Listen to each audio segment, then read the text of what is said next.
हिंदवी स्वराज्य धर्म एक परी सामोरे शत्रु अनेक। महाराज, आज आपके पास एक भी शस्त्र नहीं है। अरे माँ कहते हो ना हमें, तो क्या कोई माँ अपने बच्चों से मिलने शस्त्र लेकर आएगी? महाराज, आज मन कर रहा था कि आपसे आपके जीवन की हर बात पूछूं। क्या सच, क्या झूठ, ये जानूं। क्योंकि आज आपके चरित्र में भी मिलावट हो रही है। हर कोई अपनी मर्जी से अलग शिवबा बना रहा है। पर यह विषय यहीं रोकता हूं, क्योंकि अब भी परिस्थिति बहुत कठिन है। हमें आपके मार्गदर्शन की बहुत जरूरत है। हाँ राघव, हमारे शरीर ने भले ही प्राण छोड़ दिया हो, पर हम यही हैं, सब देखते आ रहे हैं इन आंखों से। पर महाराज, सभी की एक इच्छा है, आप फिर से जन्म ले। हम सबको आपकी बहुत जरूरत है। अच्छा, अरे अगर हमें हर बार जन्म लेकर इस धरती की रक्षा करनी होती तो हमने स्वराज्य का विचार लाया ही नहीं होता। अरे हम मावलों को, आने वाली पीढ़ियों को अपने पैरों पर खड़ा करना था, उन्हें शक्ति देनी थी और उनके भीतर स्वराज्य की ज्वाला जलाए रखनी थी। अगर तुम हम पर ही निर्भर रहोगे तो क्या हमारे सारे परिश्रम व्यर्थ हो गए, ऐसा समझे हम? अरे भगवा मतलब स्वराज्य, और वो एक राष्ट्र पुरुष है, और यह पवित्र भूमि हमारी माता, और हम सब इनके अनुयायी हैं। हर बार हम जन्म लेकर आते रहे तो तुम हमारे ऊपर ही निर्भर रहोगे। तुम कब खड़े रहोगे, और क्यों हमें फिर जन्म लेना पड़े? क्यों? क्या इसलिए कि तुम्हारे भीतर के शिवबा ने हार मान ली? क्या उसने प्राण त्याग दिए? जब तुम्हारे भीतर का शिवबा, तुम्हारे भीतर का तानाजी, कान्होजी, कोंडाजी और ऐसे अनेक मावले जब जाग उठेंगे, तब हमने जन्म लिया समझना। तुम सब हमारी ताकत हो और हमारा विश्वास भी। और कौन सा वो गाना सुन रहे थे? चाकर शिव बाचे होनार। गाना बहुत सुंदर है, पर अरे चाकर ही बनाना होता तो हम स्वयं ही बैठे होते उस आदिलशाही दरबार में। अरे स्वराज्य का विचार बचपन का खेल समझकर रखा नहीं था। यह स्वराज्य हम सभी का, न किसी के लिए कम, न किसी के लिए ज्यादा। हर व्यक्ति इस स्वराज्य का मालिक भी है और इस स्वराज्य का सेवक भी। तुम आने वाली पीढ़ियों को किसी की गुलामी न करनी पड़े, स्वयं के पैरों पर खड़ा होना चाहिए, मजबूत हाथों के बल पर कुछ करना आना चाहिए। इसीलिए हम मावले, इस भूमि की संतानें, अनेक वर्षों तक कष्ट सहते रहे। पर वो तुम किसी परायों की अथवा किसी की गुलामी करके व्यर्थ कर दोगे तो यह हमारे लिए शर्म की बात है। उठो, खड़े हो जाओ और बाकी सबको भी खड़ा होने की ताकत दो।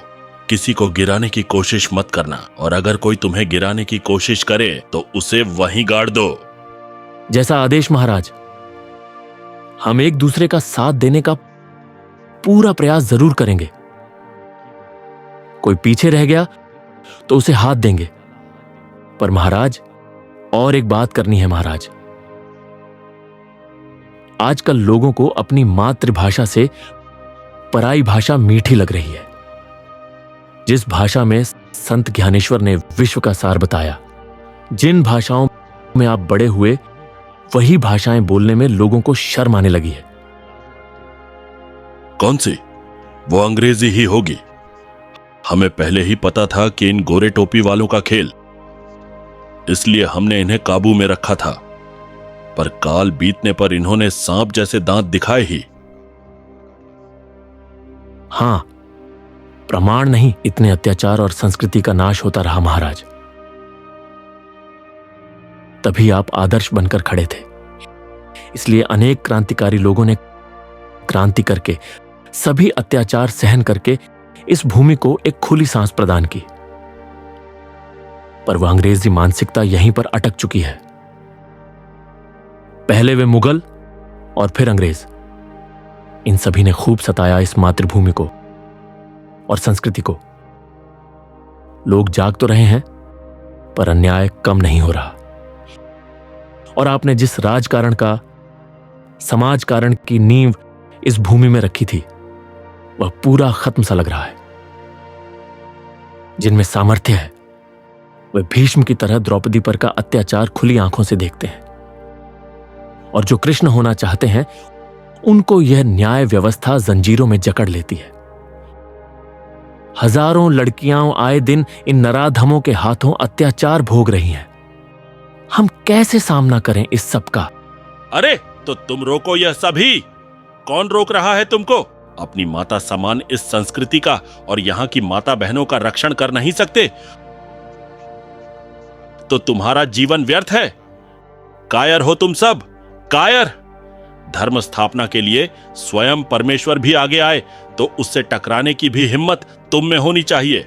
ऐसे कायर की तरह बैठने वाले हमारे मावले तो कभी नहीं थे। जाओ और अब तो सुनो इस मातृभूमि की करुण पुकार, उसकी संतानें हम सारे। और ये कौन कीड़े किलनी की तरह हजारों वर्षों से इसका खून पी रहे हैं। इसे रोकना ही होगा और इसके लिए तुम्हें प्रयास करने हैं। सिर्फ तुम आगे बढ़ो। परमेश्वर आगे नहीं आएगा पर तुम्हें साथ देने वह जरूर आएगा। खुद को अगर इस हिंदवी स्वराज्य के मावले समझते होगे तो हमारे इस आदेश का पालन हो, यही हमारी और श्रींची इच्छा। आजकल तरुण लोगों से वृद्ध लोगों तक सभी व्यसनों के अधीन होते जा रहे हैं। दारू, गुटखा, तंबाकू, इनके अलग अलग प्रकार भी तैयार हो गए। अनेक रसायनों वाले नशीले पदार्थ, जिन्हें यहां ड्रग्स कहते हैं लोग, ऐसी चीजें सेवन करना भी इस समाज को अब सामान्य लग रहा है। अरे ऐसी चीजें इस समाज को सामान्य कैसे लग सकती हैं? और कारण भी क्या देते हो तुम लोग? दुख, कष्टमय जीवन, अकेलापन, और इनकी कौन सी ऐसी बड़ी वेदना है जो हमारे मावलों के बलिदान से भी बड़ी है? अरे हम मावलों ने इतनी यातनाएं सहन करके भी कभी किसी व्यसन को छुआ भी नहीं। और ऐसी कौन सी विपत्ति आन पड़ी कि वह व्यसन करने पर ही थमेगी? चरित्र सुधारो जरा। व्यसन तुम पालते हो और इसके परिणाम समाज को भुगतने पड़ते हैं। और जहां से लोग व्यसन के आदी होते हैं, जहां ये चीजें मिलती हों, ऐसी अनेक जगहों पर तो सरकार मान्यता है। अरे कैसी सरकार और कैसी मान्यता? ऐसी समाज घातक चीजों को मान्यता कैसे मिल सकती है?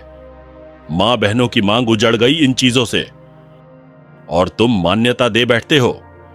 इस कलियुग में तो ऐसी चीजें ही मानव का घात करेंगी। ये सभी रोक दो। अरे इस माटी पर जिस आयु में हमारे शंभुबाल ने बुद्धभूषण लिखा, तरुण मावलों ने प्राण छोड़ दिए, उस आयु में आज की ये पीढ़ी अगर व्यसन करके जिंदगी की बर्बादी करते होंगे तो ऐसी माटी को हिंदवी स्वराज्य तो कैसे कहें हम? यह गंदगी जानी ही चाहिए। हां महाराज, आपके आदेश का निश्चित पालन होगा। और एक बात पूछनी थी महाराज, अपने शंभू राजे को इतनी यातनाएं क्यों सहनी पड़ी? शंभुबाल